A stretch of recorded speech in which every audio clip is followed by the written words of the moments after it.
नमस्कार मित्रांनो, स्वागत आहे तुमचं मराठी बोल या आपल्या चॅनलवर। राज्यातील शेतकरी बांधवांसाठी आज दोन अत्यंत मोठ्या आणि सुखद बातम्या समोर आल्यात।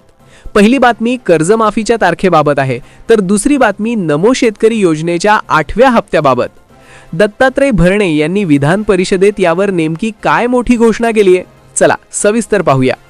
मित्रांनो, विधान परिषदेत सदस्यांनी उपस्थित केलेल्या प्रश्नांना उत्तर देताना भरणे यांनी स्पष्ट केले की सरकारमधील मुख्यमंत्री आणि दोन्ही उपमुख्यमंत्री हे स्वतः शेतकरी पुत्र आहेत, त्यामुळे शेतकऱ्यांच्या अडचणींची त्यांना पूर्ण जाणीव आहे। कर्जमाफीबाबत महत्त्वाचे मुद्दे: 1. विशेष समिती। शेतकरी कर्जमाफीचे निकष ठरवण्यासाठी प्रवीण परदेशी यांच्या अध्यक्षतेखाली एक उच्चस्तरीय समिती स्थापन करण्यात आली आहे। अहवालाची मुदत: या समितीला एप्रिल महिन्याच्या पहिल्या आठवड्यापर्यंत आपला अहवाल सादर करण्याच्या सूचना देण्यात आल्या आहेत। 30 जूनची डेडलाईन। सोसायट्यांचे आर्थिक वर्ष 30 जूनला संपते, हे लक्षात घेऊन 30 जून 2026 पूर्वी राज्यातील सर्व पात्र शेतकऱ्यांना कर्जमाफी देण्याचा निर्णय मुख्यमंत्री आणि उपमुख्यमंत्री घेतील, असे आश्वासन भरणे यांनी दिले। शेतकरी मित्रांनो, केंद्र आणि राज्य सरकारच्या मदतीचा ओघ देखील सुरूच आहे।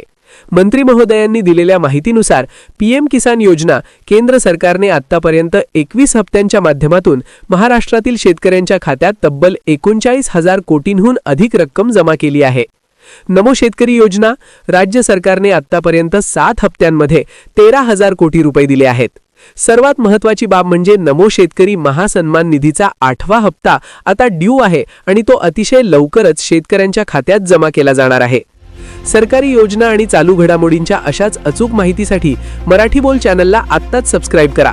पुन्हा भेटूया नवीन माहितीसह। धन्यवाद।